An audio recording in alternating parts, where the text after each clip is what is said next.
All right, SEC charges Hex founder Richard Hartman misappropriating millions of dollars of investors' funds from unregistered crypto asset security offering, raising more than $1 billion.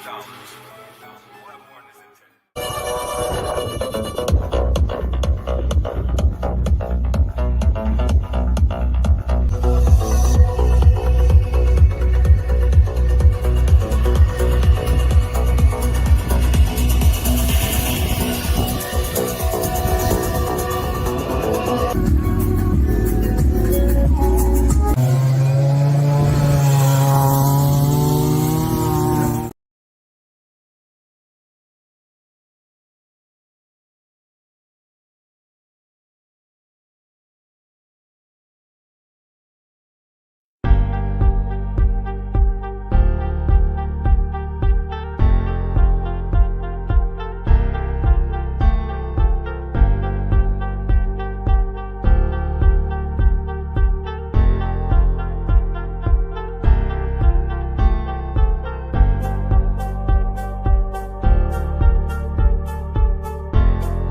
Bang, bang.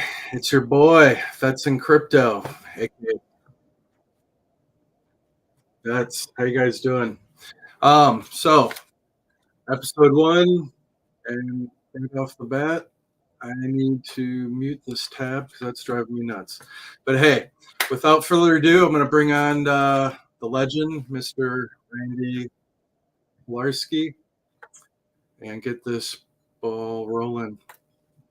How you doing, brother? What's going on, people? Great idea you have here, sir. I think this is one of those chess moves that us Hexicans do. I've never seen a crypto show specifically tailored to veterans. Yes, I agree. I think it's something that's much overdue. That I just, I've been sitting back idly for, from day one, and everyone does crypto, everyone does TA, this and that, and just trying to find my niche. Where can I do my part to pay it forward and fit in? So I think this is it. You helped me. You gave me a good nudge. You threw the idea out there. It was something I wanted to do, and it was perfect timing. When you dropped it, you're like, let's just do this. And, so I appreciate it. Vaynerchuk guy, man. If you ever watch Gary Vaynerchuk, he says, look, you got an idea. Hundreds of other people also had the idea, but it's the first one that goes out there and actually does it that gets all the love. So, I mean, we're doing it, right? Yeah, for sure. Let me show everybody my boot picture. I'm so proud of yeah. There I am. I was a nice little... That's awesome. That is awesome. I had a guy tell me that I was what is that called when you act like you're in the military but you never were, like impersonating? Honor, something to do with honor. Stolen honor. Stolen valor. Stolen valor. Yeah. Some guy's like, Randy, I bet you were never in the Navy. I was like, bitch. 7 years of my life were taken away from me. yeah, you're not and you can tell though. You can call them out. You can see, a simple conversation, honestly, like a 5-minute conversation with anybody, you pick up on some specific vernacular, acronyms, this or that, and pretty quick from the smell test if they're bullshit or not. Exactly. Do you want to see my DD214? Right. Like, You know, Goodness. there's no hiding that. Hey, Rags just showed up. He's in the chat. Another Navy guy. Sailor. Nice. Yeah. And to that point, eventually, and I'll try to make it a normal request for people to post in the chats of what branch you served in, your EAS, your end of active service date. You don't have to put the range if you're worried about being doxxed or whatever. And this is also geared towards first responders and those that support the communities in general for both alike, right? Because there are a lot of supporting roles and many facets for both communities. So please, whether it's first responder, military, put what branch you're in. I want to write down a list. I always am disappointed in myself if I don't remember if somebody served in a specific branch or not, and I want to make a list so I can, pay respect and dues and give people shout outs. And there's a lot of amazing people in this community that are just quiet, the silent majority. And we're going to talk more. Hopefully we'll have more people on just from different communities. This is not maxi anything. We are all about, crypto communities in general. It's a worldwide event. There's military veterans from around the world, first responders from around the world. So this is that. We like what we like. We'll share, topics and discussion, 30,000 foot views of what's going on and topics of the week, cover VA benefits, mental health. We're going to kind of go into each of our background stories a little bit. And discuss from that point as well. I'll let you lead if you'd like to start with your background, Randy. Yeah. I joined the Navy in 1991. I was in delayed entry for a whole year while I was in high school. My career counselor at school was like, Randy, you're a very smart guy. You should go to university. I actually had applied to University of Southern California, so I was planning to go to USC. I was thinking about doing the ROTC at USC, and I also applied at the U.S. Coast Guard Academy, but they denied me. My grades weren't good enough. You had to be real smart to go to USCG Academy. It was just how it was. That's in Connecticut. So I said, I went on a missions trip that summer because I come from an evangelical background. I went down to Grenada. One of the countries that we happened to invade back in, I think it was 83 or 84 under Reagan, Right. Some college students. Yeah. And I came back and I said to my mom, Mom, I don't really want to go to school. I would like to go join the military and go help people. And she's like, what do you mean? I'm like, well, I'd like to be a nurse maybe and try that out, but I don't want to wait 5 years and go to university, then go join as an officer. I think I'd like to do the enlisted side. So my grandpa was a Marine. He always talked highly of the corpsman and or doc, whatever you guys want to call him, and other family members who were also ex-military. My grandfather and his brother both served in Europe during World War II. So we have a proud family heritage of invading the beaches of Normandy. My grandpa then ran the brothels for the officers in Germany after the war was done. so we got a family history of that shit. So I said, you know what? I said, I want to do that. And I had a lot of pushback from my family members. They said, why do you want to do such a thing?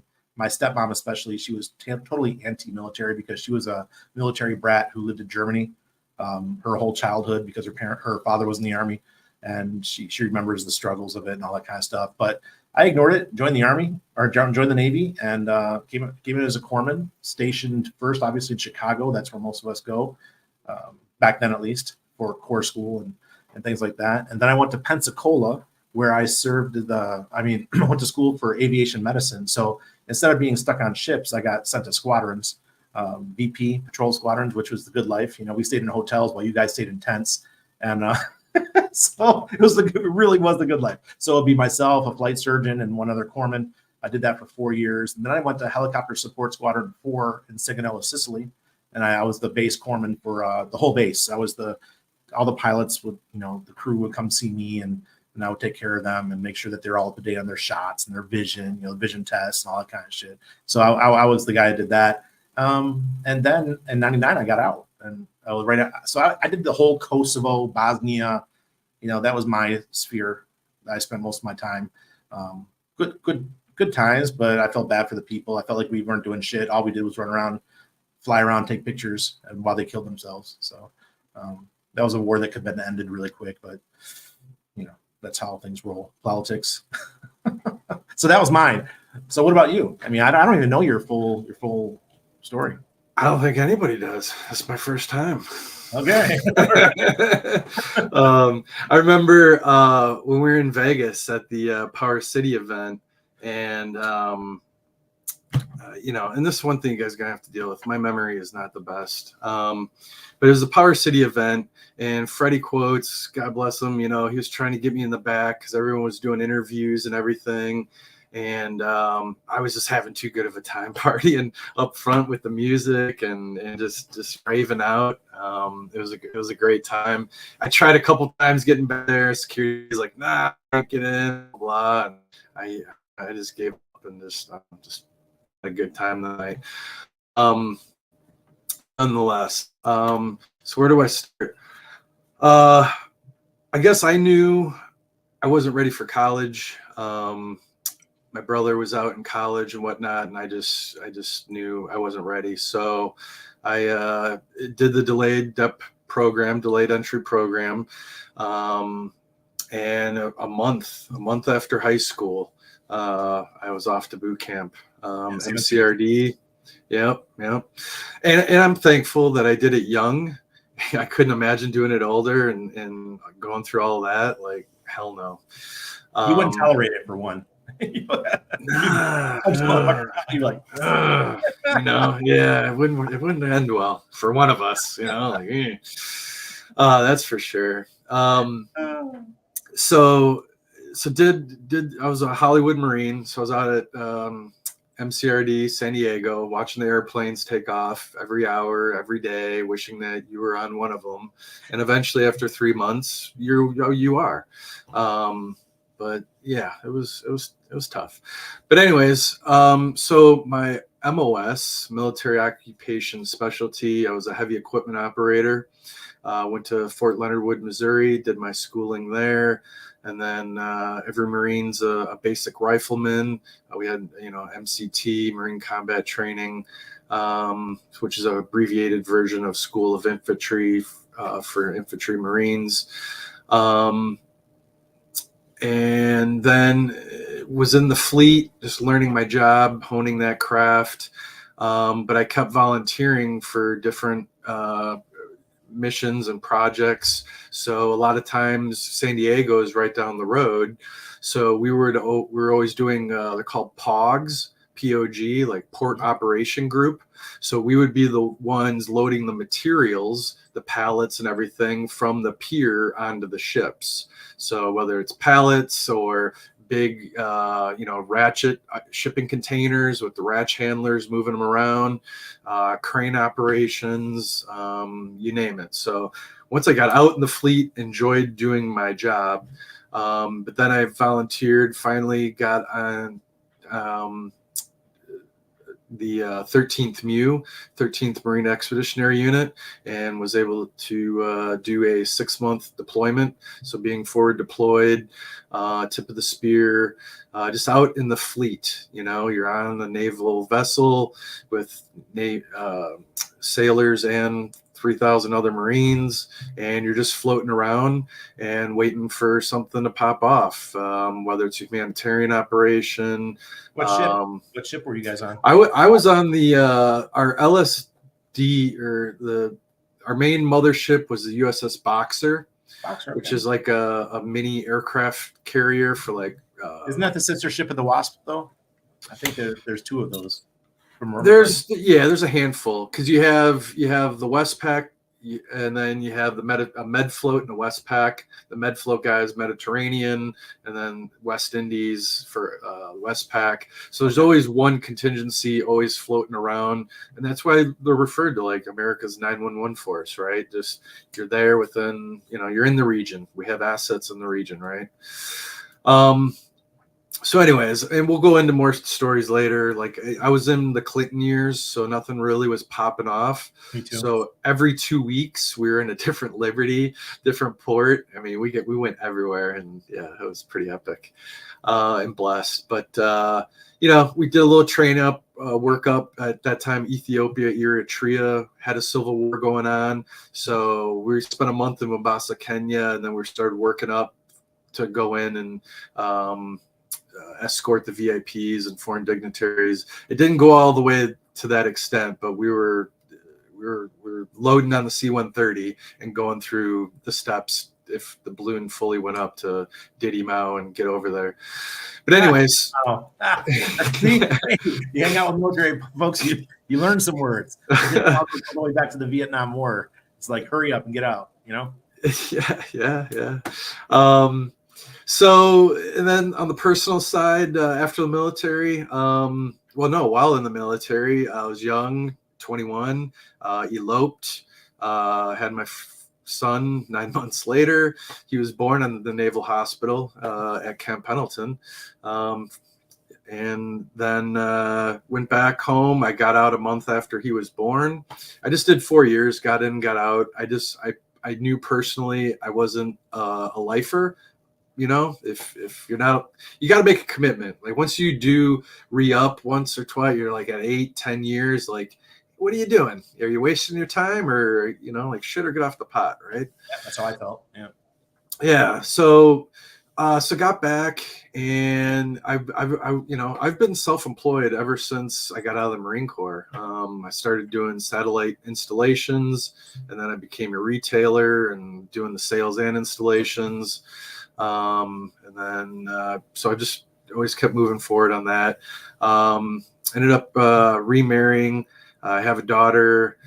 And then eventually, you know, I'm out here in the Pacific Northwest now. And, you know, it just allows me, I do have, you know, some time to dedicate. Some people are like, damn, vets, you're all over the place, you know, like in that of chats and rooms. And there's just so much research, Bran.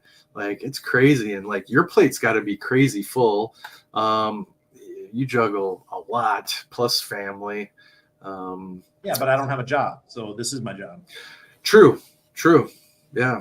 That's And to that point, like we'll discuss and go over, and like we did in our private session, there's ways where you can make, you know, income, revenue, passively, you know, just by just learning the craft and the trade.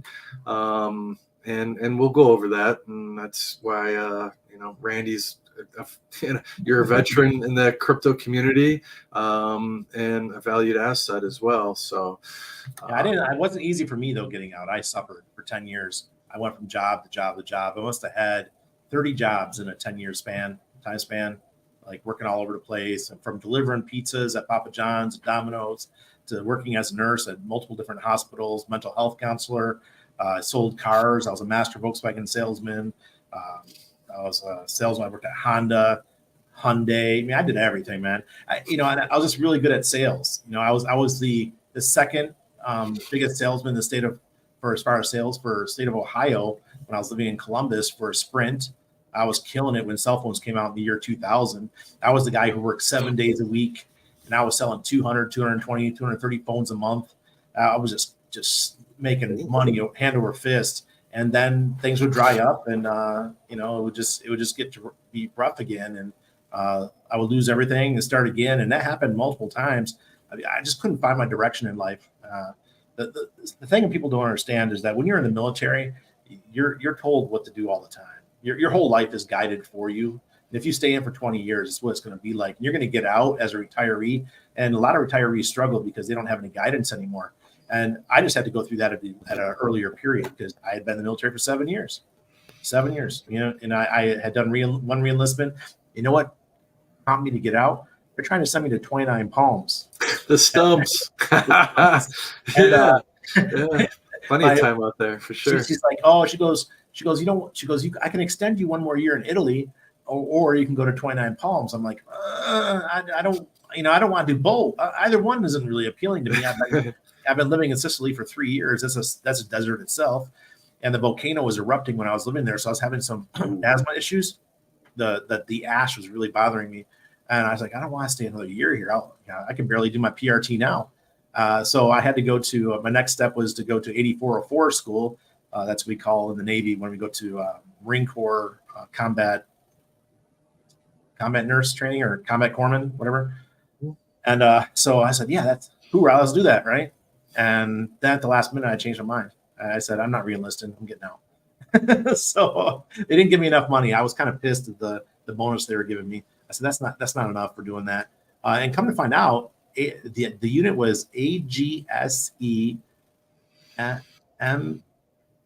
AGSE something 37 out of 29 poems. And they got deployed right when the Iraq war started. They got put to Syria, on the border there in Syria, and built. What the hell? I thought I got rid of Telegram. Get out of here. So I just said, I can't do this. I don't want anything to do with it anymore. So I got out, man. And some of me regretted it. Part of me said, you know what? If you would have just stayed in, you would have had that nice retirement. I probably would have made it to like E6, E7, because I wasn't a stellar sailor, man. I was always in trouble. I was always doing some stupid shit. So, I was like, it's not really for me, but I know I can stick it out for 13 years. I already did 7. That's kind of how I felt. And if the Clinton years were easy, but working on an airfield for the whole war would have been pretty easy too. it's the air wing, man. Air wing's great. Life is good in the air wing. Why do you think the Air Force has it so good? They get to ride bikes and stuff, and they even have AC in their tents, man. Oh, Jesus, we're glutton for punishment. But back to your point earlier that you briefly mentioned, I went knocking on the Army's door, because my old man's and it was a military police in the Army and whatnot, and because of him, I went knocking on the Army's door, and they turned me away for one reason or another, and I went to the Marine Corps, knocked on their door, and they welcomed me with open arms. And it is like that 100%. You hear those stories all the time, but no regrets. I think that was the right place for me, whether it's divine intervention or what have you. I don't know, but it was good for me and I enjoyed it. I had a good experience. Not everybody has a good experience. And it all depends, like we all put ourselves out there, but just on any specific period of time, either shit's going off or it's not. It's just how it is, how it goes. Roll from there. That was nuts, man. With the stuff that we saw, the people that would come back that were in Bosnia, Kosovo, or remember the whole movie, The Black Hawk Down. Mm-hmm. That happened when I was stationed on a deployment over in Sicily, and those people were medevaced. A lot of them were brought up to our hospital in Sicily because that was the closest naval hospital at the time. So a lot of interesting things that we saw, and a lot of stuff that you guys see on TV is very different than reality. I just want to put that out there. I lost my patriotism when I was in the Navy. I'll get to. I'm not going to tell that story tonight, but I'll get there. Yeah, no doubt. It's yeah, and there's just everything in the 20 years, of Afghanistan and everything. Just even the training, everything that builds up, family, those that are that deal with a lot of breaching charges. There's breacher syndrome, all those things that blow up and go bang and boom, and just even being on the range, and stuff, heavy equipment, whatever. All these things, have effects on people, and only generationally do we learn about these things. Like back, I get the dates wrong for the terminologies, but like shell shock. That was common in World War I. Okay, and then in World War II, it was it had the coin. They kept changing it, coining it something different, right? Now we call it PTSD. And now here today, yes, PTSD. So, you know, the brain doesn't like to be, and we see that with the NFL, right? I mean, now you're trying to connect dots between TBIs, traumatic brain injuries, and a lot of the guys, you know, were in the VRAPs and stuff, and improvised IEDs going off on the roads. You know, like they have survivability. That was huge, but they're still getting the shit rocked out of them. Like being in this, you know, like we'll have somebody on and describe, but so that jarring and bouncing around, like your melon doesn't like that, and repeatedly, it's not a good thing. No, the what's it called, the rhythm, when the ripples of the explosion. The concussion. It's like it's not maybe the explosion that kills you or what have you. It can be the concussion. I think is my loose your understanding. brain's not made for that. Right. Your brain's 90% water or something like that, and just not good. Right. So yeah, I look forward to having a lot of people on that could talk about these things, because I think in crypto itself, most of the people that are going to be in crypto are going to be at that age group that served during the last 20 years or so, whereas you and I were 90s guys. Yeah, time flies, bro. It's been like 20 something years. Yeah, exactly. I got out in 99, man. Yeah, I wasn't too far behind you. Oh man. Shit. So wild. Absolutely wild. When I got in, it was George Bush Sr. That was my first year. Okay. Yeah, he was still president. Yeah. I mean, I even got my first ribbon was the one for the Gulf War, the original Gulf War. Like your Firewatch ribbon? Like that was my original one. And then I got another one, the Southwest Asia ribbon, when I went to Jeddah, Saudi Arabia, and I did that in '93 because we were still doing the sanctions against Iraq at that time, and that's why we were there. We were flying around. I got to go. That was one of the coolest things I ever did, because I'm a corpsman, but when you're in a squadron, not all your people are sick all the time, and when you're on a detachment, like we take 3 planes to Saudi Arabia or 2 planes to Saudi Arabia, and there'd only be like 30 of us there. And what do I do all day? So they're like, "Hey, Doc, you want to come flying with us today?" I'm like, "Yeah, sure." So one of the AWs, Aviation Warfare Specialists, they go take a nap and like, "Hey, do my job for me, Randy." I'm like, "Okay, all right."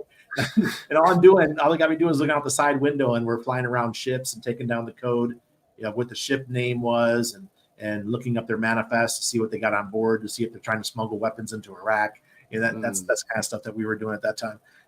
That was great. Yeah. What is that? What are those? AWACS? P3s. Oh, okay. Yeah. No, sub hunters. But after the what's it called fell, the Berlin Wall fell, there wasn't much sub hunting going on because the Russians ran out of money. Their fleet just lay dormant there for 20 years and rotted. So they had us just doing patrols, chasing surface ships and taking pictures over Bosnia. And when I was here in Panama, we were doing the drug interdiction against the cartels, looking for their back then it was just their super fast, they called them, their cigar boats. They used to fly up the coast, Right. They started doing the submarines, and that was a little bit after my time. Yeah, now they got those like semi-submersibles. The majority of it's underwater, and it's like Super a little hard to snorkel. Yeah, That's super hard. But technology, man. Like if you ever see like some of the Coast Guard's like infrared FLIR nighttime stuff, I mean, anything combustion wise puts off heat, and obviously those diesel FLIR engines. Yeah, they still pick up the signature and whatnot. But David's saying that 9-inch on ETH is pumping. I wonder why.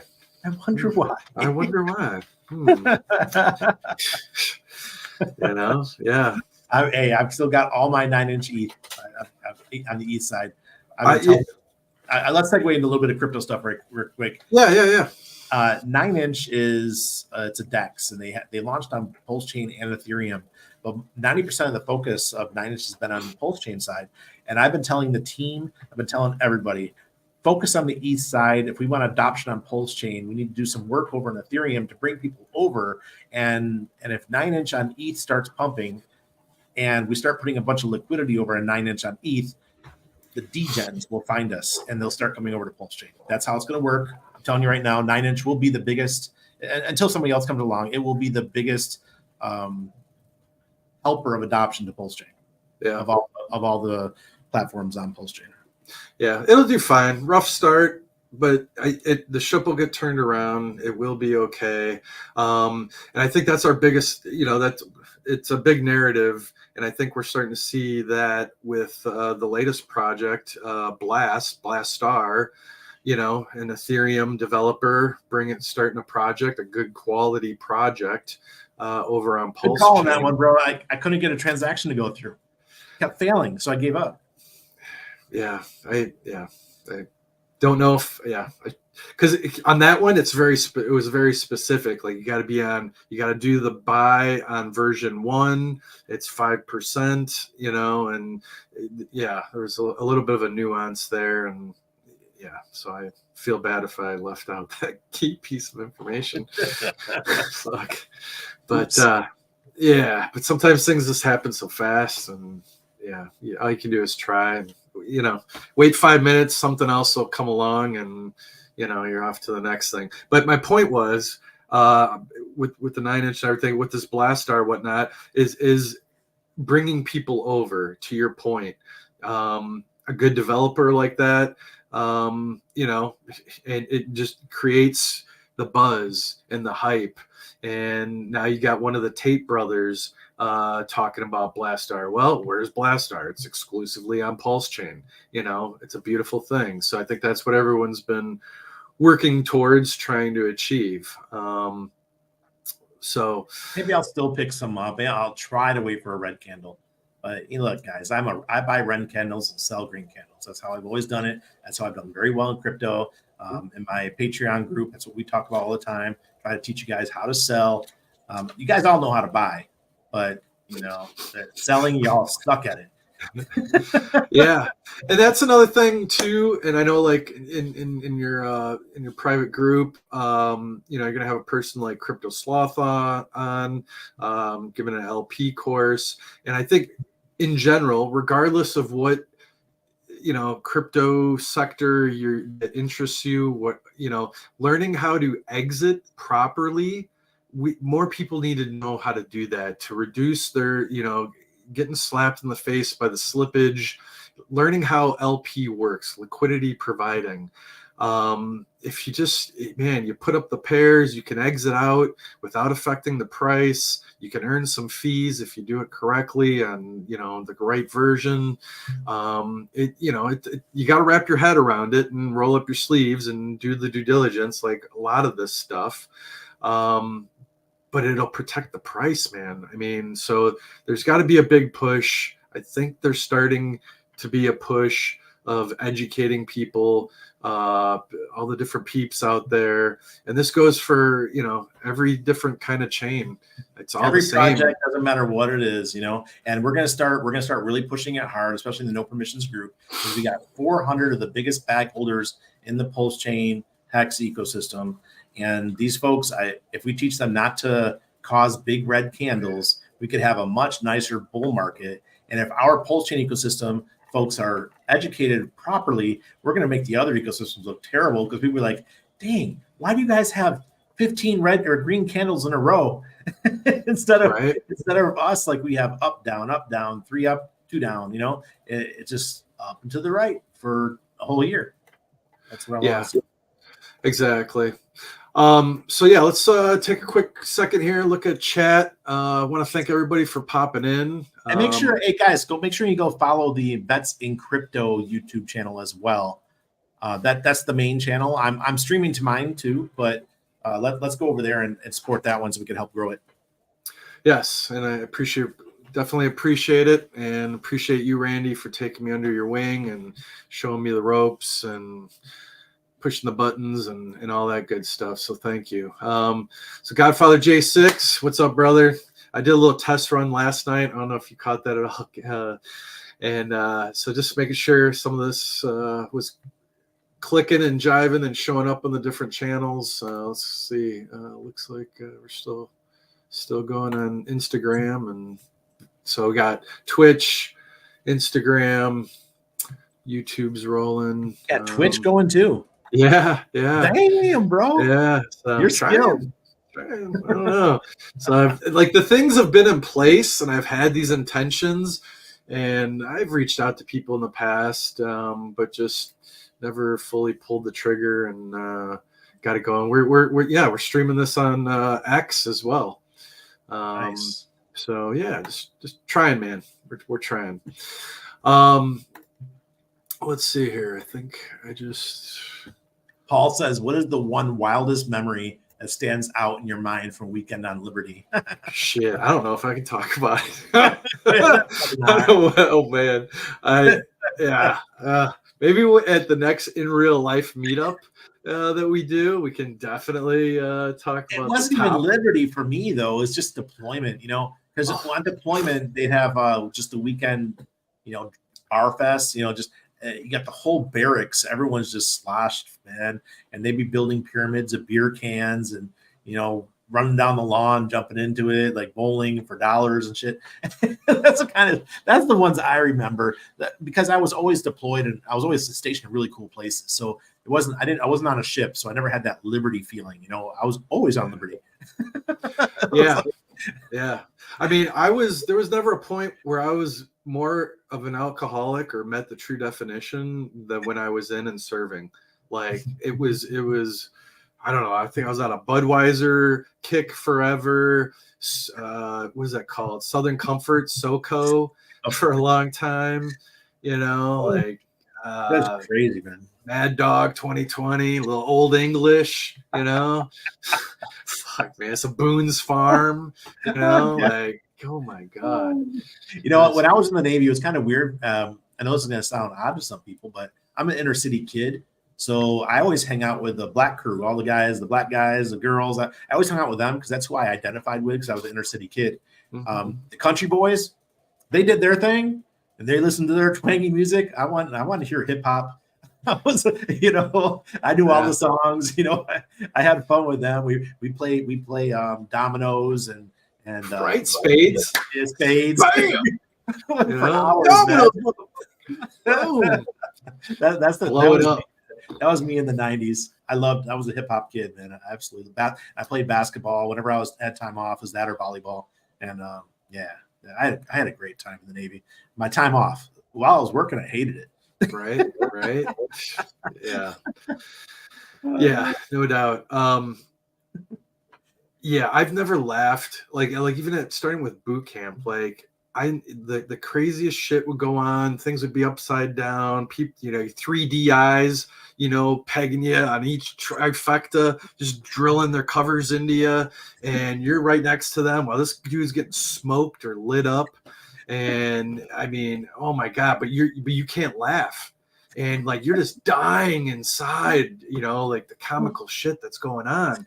But you can't, if you break, your POA or lose your character, lose your composure. Like they're like gnats. Then they're all on you and like, get on my quarterdeck, do it now, move. In boot camp. Listen, in boot camp, you know what my job? Everyone has a job when you're in boot camp. There's 80 of us in one room in our bunks, and everyone has a specific thing they have to do. My job, I was the swab PO. I was in charge of the mops. And God bless you. So we're on the top floor of the barracks in Chicago. At Great Lakes, there's 4 levels in the barracks, and our room was in the top, and the swabs were downstairs in the courtyard. So I used to just go down there. I'd hang out for like 2 hours during cleaning time. People just come down, come get a swab. Like, hey, what's up, man? Here's a swab for you. They're up there cleaning. I'm just sitting there on the concrete, enjoying the beautiful Chicago summer night. Smart, man. Yeah. You did it good. So every Thursday is field day in the barracks. Yes. So living in the barracks, enlisted life, yada yada. You have whoever's the NCO on duty is kind of like person making sure you guys aren't killing yourselves or partying too hard. I don't know. Yeah, half the time there are guys and they're just partying with us. But anyways, like, but it just, man, just good times. But starting out, everybody's head gets shaved bald. Yeah. So in the Navy too. I mean, you guys are Navy. yeah. We're Department of the Navy, right? But so whether, it's like a heavy metal dude or a goth person or whatever walk of life you came from, you get in the chair, zip zap, you spun around, you have no hair, and now we're all the same bald-headed freaks standing on the yellow footprints, embracing the suck and hating life, but that is the bond that brings brothers and sisters like that together. When you're eating crow and hating life, and collectively, that's where the bonds are formed for the person on your left and your right, and you just have a high level of respect, because you can't quit. You're not quitting. You just got to do it. Exactly. Go forward. Exactly. Go forward. So what do you got? You got a private paid group called No Permissions. Yeah, man. I'm like I said, I'm not a patriot. I gave up my patriotism a long time ago. I left, moved to Panama 2011, and been living here ever since. I teach people how to do the same. And the No Permissions group talks about residencies, banking, choosing healthy living, because I'm going through it now. I'm going through a lot of, trying to get my life back in shape. And also crypto happens to be part of it. And we have a twice a week strategy call on Mondays at noon and on Thursdays at 8 p.m. 400 and something paid members, and total members though through the newsletters about to hit 700, I think. Damn. So yeah, we're growing fast, real fast. I started it last January, so it's exactly 1 year old, and it's really popping off, man. I came from a world of the newsletter business. I used to work with Dollar Vigilante out of Acapulco, Mexico. And he was also an anarcho-capitalist, also came from the gold and silver world like myself. And I watched, I learned how he did it and how he got to the point where his newsletter was doing, $250,000 a month. And I said, look, I'm part of this team. I'm the one that built up his Twitter and helped build up his YouTube and all those kind of things. Like, I could do the same thing for myself. I have the same knowledge that he does. It's just leveraging. And we have AI today, so that helps a lot. 10 years ago, we didn't have AI. And just give us the possibilities of doing a lot of things and growing an audience. So that's what I focus on. And giving back, man. We launched the Nope token. That was phenomenal. I did not expect it to do 56x in the first day. The best performing first day launch on Pulse Chain so far, when just bonkers. And then everyone got their airdrop, and some people made thousands upon thousands of dollars with their airdrop. Just really enjoying it. So that's where I stand. I appreciate all the work that you do. You're constantly learning, man. You find more new projects in a week than I find in like a month. Because you really pay attention. You got your ears to the ground looking for those opportunities. Yeah, try. There's a lot of noise, right? You got to sift through a lot of stuff. And yeah, I bounce around and try to make the most of my time. It's very time consuming. It sure is.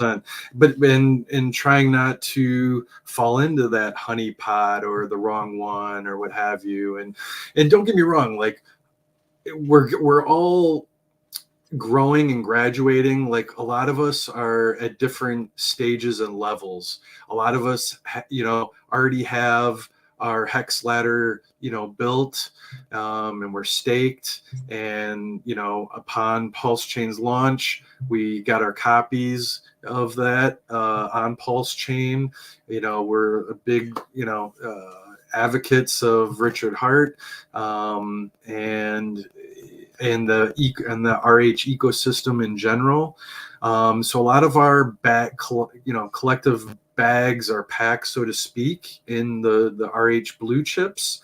And, yeah, so now some of us, like to have fun. Like, finally, we've been grinding for 2-3 years and all the negativity and everything. You know what? I want to have some fun. Like, Yeah. Jesus, like, we deserve to have a little fun. If I want to do a little scratcher lottery ticket and knowing that it may go bust and go to zero, never invest more than you're willing to lose. This is not a financial channel, blah, blah, blah. This is for entertainment only. But it's okay to have a little fun, but do the due diligence. There's, you don't have to lose your ass, because we are all, one click away from losing it. You click on the wrong thing, one D app, wallet drainer, always verify everything. Anything before I post, I'm trying to get 2 or 3 different sources, white papers, Twitter handles, official, sources to verify contract addresses, etc. And we're going to go over that stuff as well. Just good crypto practices. You always utilize a hardware wallet, all that. Some people are going to be veterans in the crypto community. Others, hopefully, we can help some new people as they filter in and give them some education as well on that. I want to say something back. Today, the guys from PulsePot reached out to me. They noticed that I'm a gambler. I love to play casino. They're like, "Hey, Randy, can we sponsor your channel on Wednesday nights?" I'm like, "Well, yeah." I'm like, that makes sense. And he wrote, but what he did first is that he wrote me on Telegram. Then he said, "Randy, before we move forward in this conversation, could you go verify that it's you over on Twitter?" And I thought that was a really cool tactic to verify that it was the real me that they were talking to. You got to 100%, and don't and nobody should take offense if someone's just trying to do some due diligence and ask and sometimes I'll ask a person a challenge question, just whatever, like, hey, did we meet each other in Vegas or whatever, something that we know, right, that nobody else knows, just to verify, like, I haven't seen you in a long time and now you pop up, so there's different challenge questions or things, or you get to know people personally to verify that. But so we got Mr. Ted Nelson in the chat. Thank you, sir. Good to see you. Harmonic Hexagon, always lovely lady. I'm going to chat with her tomorrow, Tuesday, and learn more about what she does. She works with, I don't even want to say it because I'm going to mess it up, but yeah, wait. Yeah, I'm going to wait. But Ballet Brand, my brother, how you doing? Love and miss you, man. Hope you're well. Ramon, good to see you. Hex Glenn. No permission definitely showed up. The MP crew came out. Solid. Yeah, man. Yeah. Hey, Crispy, Hexfire, appreciate it, guys. Just thank you. I try to do my part in reposting, announcing when people go live that I watch on a regular basis. I try to do my part, and I encourage everybody else. I'm always saying like and share. What your thing is? What your thing is that you're really good at? It's persistence. You're really persistent. You don't back down. You just keep going. You're like a bulldog. It's not play games here, but you're a Marine, man. You stay on point, and you don't stop until the question you have is resolved, or whatever you want done is resolved. It's like, I'm here. I'm not leaving. Give me an answer. And that's a lot of people. They don't know how to do that. I think the young folks today who are watching, if anybody sees, is that learn that skill, because it pays off a lot in the end. You can stick to something, stay focused on something, and wait till you get the result you want. You get the payoff. Yeah. And maybe that's, military. I wrestled for 8 years as a kid and whatnot, private. And wrestling is, I think, in 6th grade, I started wrestling. And I give that alone where I gained confidence as a young person, and it's, instead of being intimidated and whatnot, that transformation, that confidence helped me grow into middle school and have, in high school, and be able to hold my head up high and walk with my chest up and not be intimidated or afraid of bullies or this or that. Yeah, because you're like, I want somebody to mess with me. Please, please. I want to be tested, right? Like, I wanna, like let's dance. See, you would have been great. Like, I was a really good psych nurse, mental health counselor, because I got to practice my Aikido all the time. I took Aikido when I was in the Navy, and I got to use my skills all the time. And nurses like, man, how'd you take that guy down so fast? I'm just really good. I'm just, Right. Yeah. It's good practice, no doubt. 300 pounds. That's why. It helps. So hey, just back to the chat real quick. Vibra Finance, appreciate you showing up, brother. Thank you. If anybody wouldn't mind reposting, retweeting, sharing this out, Vets in Crypto, trying to build up the subscriber base. Just another platform. This is just Vets, with his co-host Randy, just trying to do our thing, get knowledge out there, spread the knowledge. And this is, like I said, this is a free forum, very open discussion. We're not pigeonholed on anything. The cuffs are off, man. Like, we can talk about whatever we want. And it's not just U.S. based. If you're, anybody has that kind of service background, doesn't have to be military, police, and got EMTs, because you guys got stories too. I mean, I got plenty of EMT stories that are nuts. Yeah. So it's going to be good. It's going to be light, hopefully we're laughing more than anything, but if we're shedding tears together, so be it. That is what it is at that point in time. The good, the bad, and the ugly. We don't run away from any of it. We want to support each other and pick each other up, most definitely. Because frankly, a lot of our fellow vets they struggle like I did after the military. I never went into like full on depression or anything, because I always found a way to keep myself busy, and I always had a good support network. But there's people out there that don't have support networks, and they don't have a community to fall back on. And they got out of the military and they went home, and they don't have anybody but their four walls that they're staring at, and some of them don't even have their four walls. They're living out there in the streets, and that's really sad. So. Yeah, it's a huge issue. Homelessness, veteran homelessness is a huge issue. Mm-hmm.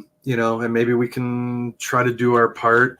That'll segue into, Vets in Crypto. Ultimately, my goal, like, I'm going to be fine, with the way crypto's going and everything. Like, I'm going to be fine. I want to try to do something to pay it forward. So Vets in Crypto, ultimately, I really, what turns me off is when I've seen in the past, like, people or whatever, if anons pop up and try to ask for money or funds, to make a donation to this or that, and like, you don't even know who they are. There's not a face. I mean, people that know, like, I'm doxxed, like, people know me. Like, I do things. I go on trips. Like, if you dig hard enough, you can find me. But ultimately, any revenue generated on this channel, Vets in Crypto specific channel, I want to pay it forward to, like, a Wounded Warriors. If you look in the description, actually down below, look in the description. There's, I think, 3 that I initially listed for right now. EOD Warriors, Travis Mannion. Those are some that are closer to me, and I'll rotate them over time. But ideally, I want to, take those funds and make a donation to those organizations. And that's just from this aspect. I really want to do something in as a much decentralized manner as possible. I don't know if I can utilize, like, what the Maximus guys have coming with Pool Party. You got Steakhouse. I like those decentralized avenues to try to collectively pool funds together. And then if you want to pull out, you pull out, and go from there. Maybe, and I'm just talking out loud and loose kind of at the moment, but maybe we can do NFT donations, and maybe you have your own token too that you launched. Don't forget that. Yes. I think that might be in the description as well. And on my X profile page, I stealth launched veterans token, ticker symbol VETS. Hey, what do you know? And the idea with that is, yes, there's no liquidity. It's nothing, right? However, collectively, if the community would over time help as we go into the bull and everyone is a little more flush as we go, maybe we can collectively do something and pay it forward. One thing in a decentralized manner would be to help build the LP pairs. I created a bunch of LP pairs. I know I got a Nope and Vets one. I got an Axis Alive one. Look up there. Hey, Axis. Woohoo. Where's the Open Vets pair? Is it on 9-inch or 9mm Pro? Man, they're all over. If you just type in veterans and deck screener, it should drop down a list for you of all the different pairs. There's quite a few. For better or worse, I don't know. But from what I've been observing with like PTGC and those guys on 414 and learned a little bit from Sonny and all them, is like the more pairs that are out there, like those bots are always just trading, buying and selling, going back and forth. And what I've learning and what Coach is showing with PTGC and whatnot, it doesn't matter if you have buyers or people, if human beings, the damn bots collectively will lift the float up gradually over time. For any specific, we're seeing it with the due to the liquidity pairs with Nope token. It's really tightly paired to Pulse Chain. You see the Pulse Chain pump, and Nope token has been pumping like crazy just because of Pulse Chain. Yeah, been great. Love it. Yeah. So last point I'll make is like, so say if we do like if I collaborate with an NFT artist and we do like some military NFTs and they go for donation, I would like to have the VETS token reward those on the back end, those addresses that bought into something. I would like the VETS token to a portion of it be automatically airdropped to that address. Just a token appreciation. It may not be worth anything. It probably isn't going to be worth anything. But just as a token of appreciation, hey, you got a dribble of some VETS, airdrop to you. Maybe that becomes something in the future that, hey, for those that hold VETS, maybe something else will come. I mean, that's the thing, right? People never stop building. People never stop thinking outside the box. Like look at Hedron, right? Thought it was a linear one thing, and then Icosa came out, and now he's on the, things just morph and grow. So never poo-poo something that initially comes out and you think it's a shit coin or this or has no utility. You just never know, man. Right. So like I think memes obviously are going to be huge this cycle. So even talking about utilities, I don't know how big I've been kind of learning, getting into like Helium Mobile.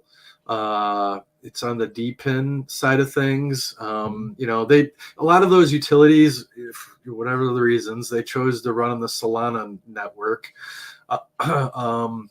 But man, I put up a 5G radio on my house to participate. And this was like, I don't know, a year ago or a few months ago. And for being an early adopter, right, first movers, I've been getting mobile rewards for putting that thing up and having it live. And the rewards, yes, have been coming down as more people around the world are coming on and everything. But damn, finally they put some liquidity behind that. That bitch popped. And what did I do? I took some profits and I moved that into my RH blue chips. So don't hate on people for going out and trying to get some lotteries or something. Who was it that was going around in our community trying to get everyone to do the helium? Someone reached out to me about that about a year and a half ago. I mean, I know like RH kind of threw it under the bus, but they pulled through, and like it's a legit thing. There's actually Helium Mobile nationwide here in the U.S. 5G mobile. I think they teamed up with T-Mobile, but it's ultimately creating a decentralized, radio cell towers, that's not operated by the big four. and it's a decentralized way, and it's tokenized and whatnot. So like on the 5G Helium Mobile, if you participate in the mapping, yeah, they're going to track you and they can see where you're going. But if you participate, you get rewarded in mobile token, which you can use to pay for your monthly bill. That's and great. it more than pays for your monthly bill. Believe me, it's Great. doing pretty good. Yeah. So little things like that. There's Hive Mapper. You put this dash cam in your car, drive around, and you get rewarded. I think it's called Honey. Yeah, you plug a little thing into your dash in your vehicle, and it records your vehicle's information. You get rewarded there. So it's some kind of different things out there, utility wise. Everyone's got to find their own niche. Everyone likes little things and projects that suits them. Exactly. I mined Pi on my phone for years. I don't even know how to get my Pi off. Hey, I gotta say, man, your Pacific Northwest folks really showed up hard tonight. Here they come. Yeah. God bless you. Yeah, we just had a Hex meetup before. Yesterday, no, shit, I can't even get my days right. Saturday, we did Bowlerama, so it's kind of like a galaxy bowling thing, and we got such a tight crew here in the Pacific Northwest. Love every one of them. We always have a good time. We all respect each other, help each other out a lot. Everybody. Yeah, I gotta give props to AJ. He got me to finally listen and jump into Tight Necks, and I think that's like a perpetual money printer for me, man. Just like cha-ching, cha-ching, cha-ching, cha-ching. Yeah. I mean, people want to hate on it, but again, if there's just so much game theory behind it and so many threads, like there's a lot to it. It's not just price on chart, go dumpy. There's Not at all. There's a lot more to it. People are building on it. I like a little bit of everything. Like I said, my bags are packed in my hardcore blue bags, but I play around and try different things out. That's what interests me, and that's what makes crypto fun for me. You do you. Bottom line. Back to chat real quick. Hexander, Moonmont, Cord Investor. Appreciate all you guys. I hit up Black Crypto and Freddie Quotes to ask for their permission, because I use their music and some of the intro and outro and stuff that I've created, playing with. Sandy Beach, hello, my lady. Good to see you. Who else here? RH Max, what's up, buddy? Crypto Sloth. Yeah, appreciate you guys. Let me work on some. Yeah, Bobby. Old school names have been following us for years. So again, if you guys would, over time, please put down what branch. I really like. This is a channel for people in the community. Honestly, I'm not just blowing smoke. Like Randy and I both want to get to know the people in our crypto communities. So if you would just say, hey, Army 99, I got out, or whatever. You don't even have to put the year. It doesn't even matter. Just put the branch. Put what medical field or first responder field you're in. Even if you're a psychologist, one that supports those, that you are a blessing, giving those the tools. And Randy can speak to the mental health aspect, but people need the tools to deal with the horrific things that either they experience or see. And if you don't have the tools to process these things, then you're potentially bringing the stuff home. That's not good, and you're just keeping it inside, and that can eat you up. Yep. Hardcore. You got to talk. You got to communicate. A Marine tried to kill me one night on the unit. He just got back from Iraq. He was this guy about 5'8", built like a pit bull. And he just thought, when I was checking on him to make sure, because we do the room checks every 30 minutes, go in to check, see if he's okay. He thought I was going to do something to him. He came out in the hall. There was no other nurses around. It's nighttime. There's only 3 of us on the unit, and 2 of them were working with the old folks, doing their stuff. And he went for me. We fought for a good 10 minutes. And, and broke the window in the nurses' station. That's when the other nurses finally heard something and called security. But he would not stop, man. He was just coming at me full on. Yeah, I was a lot taller than him, and I kept throwing him to the ground. But still, he was built like a little tank, man. And you don't want to get to that point. You want to take care of this much earlier. Yeah, definitely. And as we get to know people and their backgrounds, and that's why I want you guys to share your backgrounds. And if you don't feel comfortable in the chat, feel free to DM us. It's me specifically. I think I find it easier if you DM me on Twitter. I usually don't see the damn messages on Telegram unless you say, "Hey, I sent you a message." I get buried. That's the problem with Telegram, right? Oh, It's bro. buried. Yeah, the struggle's real on that for sure.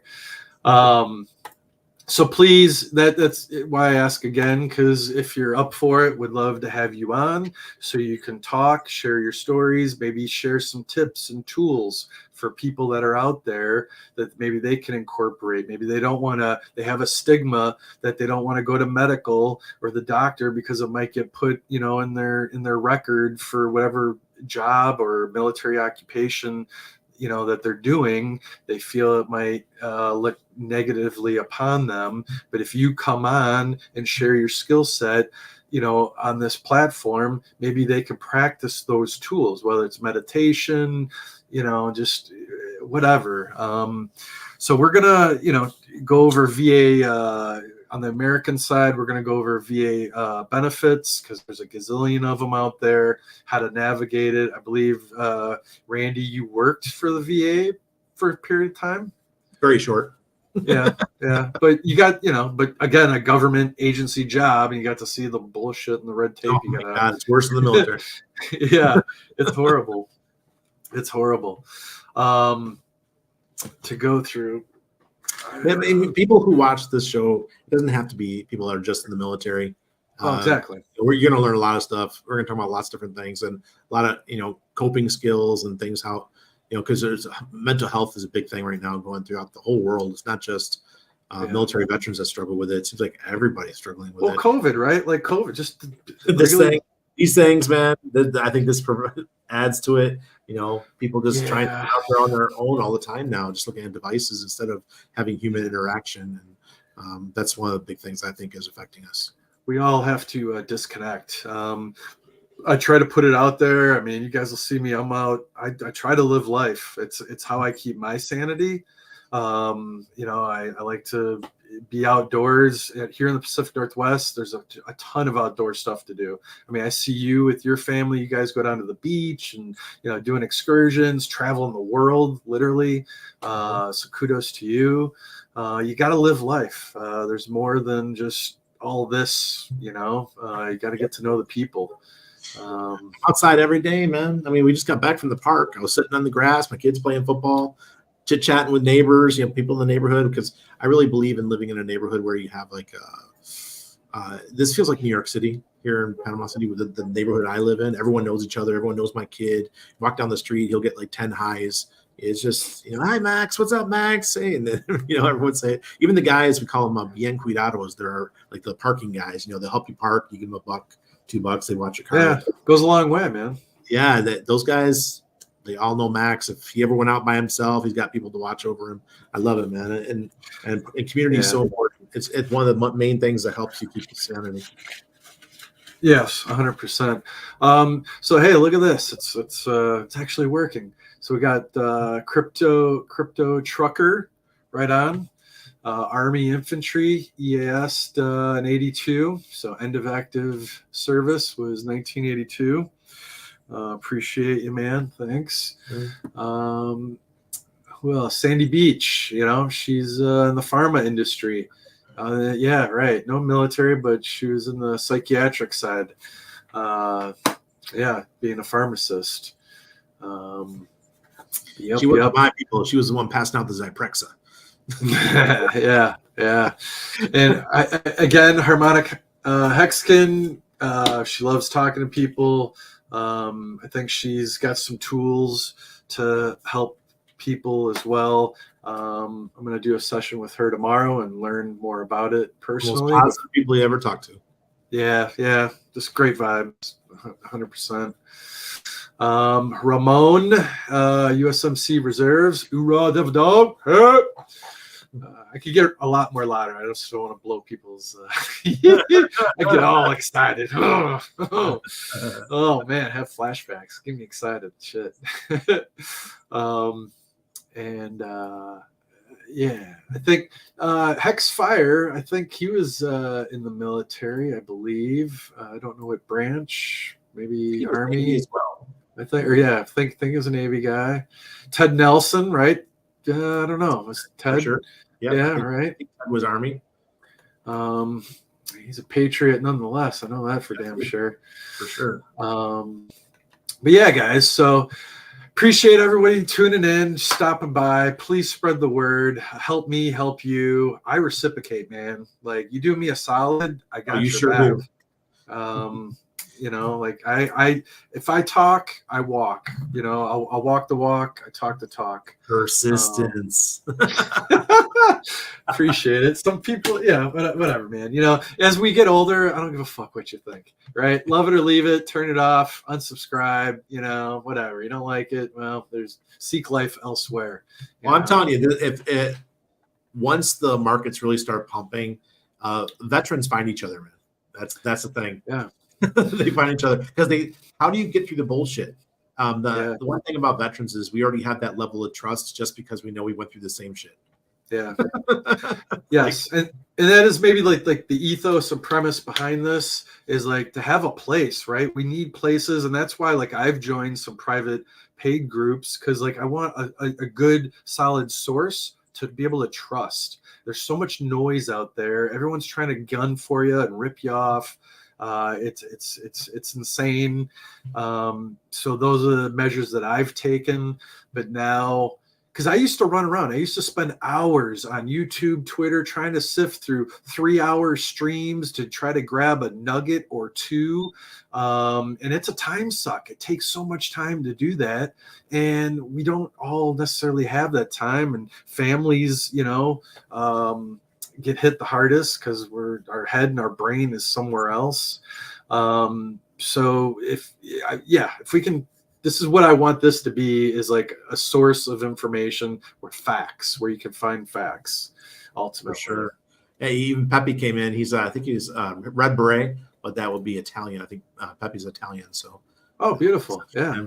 I served with those guys. I worked on the Italian Air Force Base in Sicily for a total of 3 years. So yeah, I got to, you know, you haven't had a military chow hall till you went to an Italian military chow hall where they serve wine.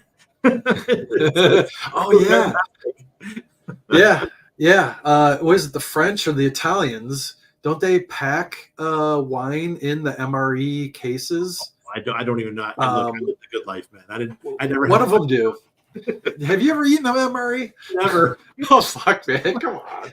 Oh shit. That's good. That's you're gonna get some shit for that. Oh man, that would be great. I would love to like fly down and like bust open an MRE, pour the water in, put the pack in, do the whole 9 yards. Maybe show you how to make a. We don't. It eats the MRE. Oh shit! I have a heart attack from the salt. Well, yeah, or you'll get stopped up pretty good. Eat some peanut butter or something, or you know, you won't have to go to the bathroom for a week. That's for sure. Yeah, no thanks. All right, here, let me show my boot picture again for the lady. Yeah. Look at that boot. Look how cute he was. Yo. Nice. That's classic, bro. I don't even recognize you. Wow, that's good shit. That's a trip. That is a trip. All right, but I gotta get going. We can't stay out here all night, guys. Oh man, we could. We're just like getting warmed up. It's awesome. So make sure you guys tune in. I'm gonna have an outro here. We're gonna try to find some old pictures and put some stuff together.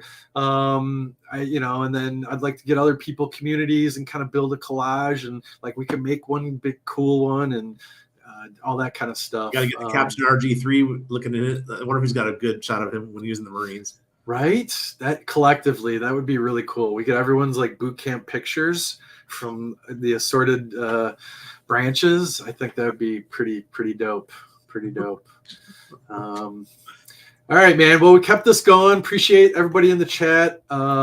Pepe, Yeah, appreciate y'all. I'm just figuring all this out, how to read chats and not take down the stream and all that. I think it went pretty good. So thank you, everybody. Appreciate it. Thank you, Randy. I look Thank you for forward putting to it together. Yeah, I think this is going to be good. All right, let me see if I can pull this outro type stuff here, and we'll see what happens. Till next time, peeps. Signing off. Vets in Crypto. Randy Hilarski. Peace. Which one's Hey, the Chris outro? Waddle, the show. All right. First SEC Gary, Chargers man, hey. ex-founder Richard Hartman. Is he supposed to be on QB?